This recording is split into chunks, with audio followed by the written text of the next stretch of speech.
Hi everyone, आज आपण कुमार कल्याण रस बघणार आहोत. तर कुमार कल्याण रस हा छोट्या बाळामध्ये दिला जातो. म्हणजे त्यांचा विकास होण्यासाठी त्यांना जी पण आजार असतात जसं की ज्वर, कास, त्यांच्यासाठी हा रस यूज केला जातो. त्यामुळे याला कुमार कल्याण रस म्हटलं जातं. कुमार म्हणजे छोटे बाळ आणि कल्याण म्हणजे त्यांचा विकास होण्यासाठी या रसाचा उपयोग केला जातो, म्हणून यास कुमार कल्याण रस असे म्हणतात. त्यासाठी श्लोक आलेला आहे. सिंदूरम मौक्तिकम हेमम व्योमायो हेम माक्षिकम. म्हणजे यामध्ये सिंदूर म्हणजे रससिंदूर, मौक्तिक म्हणजे मुक्ताभस्म, हैम म्हणजे स्वर्णभस्म आणि योमायो योम योम म्हणजे अभ्रकभस्म, अय म्हणजे लोहभस्म आणि हेम माक्षिकम म्हणजे सुवर्ण माक्षिक भस्म इत्यादी भस्माचा उपयोग केला जातो. त्याचबरोबर कन्या तोयेन समर्दम कुर्यान उद्मिती वटी. कन्या तोयेन म्हणजे कन्या म्हणजे कुमारी स्वरसाचा यामध्ये मर्दनासाठी भावना देण्यासाठी उपयोग केला जातो आणि नंतर मर्दन केल्यानंतर त्याचा वटी केल्या जातात आणि वटी या सुकवून त्याचा नंतर उपयोग केला जातो.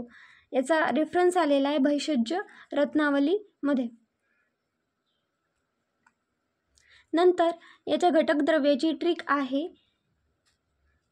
रससिंदूर साठी आर म्हणजे याची ट्रिक आहे राम लो सोना दो. राम लो सोना दो. रा म्हणजे र वरून रससिंदूर, ए वरून अभ्रकभस्म, यम वरून मुक्ताभस्म, लो वरून लोहभस्म आणि सोना दो म्हणजे दोन सोना, जसं की स्वर्णभस्म आणि स्वर्णमाक्षिक भस्म, दोन भस्म सोन्यावरून लक्षात ठेवायचे.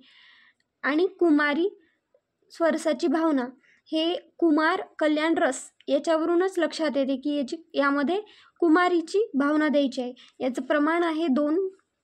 याचं प्रमाण आहे 1 भाग. प्रत्येकी सर्व 1 भाग याचं घ्यायचं आहे आणि नंतर कुमारी स्वरस त्यामध्ये टाकून मर्दन करायचं आहे. तर ही आहे याची ट्रिक. नंतर आहे निर्माण विधी. तर निर्माण विधीमध्ये सर्वप्रथम वरील सर्व द्रव्ये घ्यायची आहेत, त्यांची चूर्ण करायची आहेत, वस्त्रगाळ करून घ्यायचं आहे. नंतर त्यामध्ये कुमारी स्वरस टाकायचा आहे आणि 1 दिवसपर्यंत त्याचं मर्दन करायचं आहे आणि मर्दन केल्यानंतर त्याचा अर्धी रत्तीच्या गोळ्या तयार करून घ्यायच्या आहेत आणि त्या सावलीमध्ये वाळवायच्या आहेत. नंतर त्याचा उपयोग करायचा आहे. नंतर त्याचा उपयोग हा छोट्या बाळामध्येच केला जातो.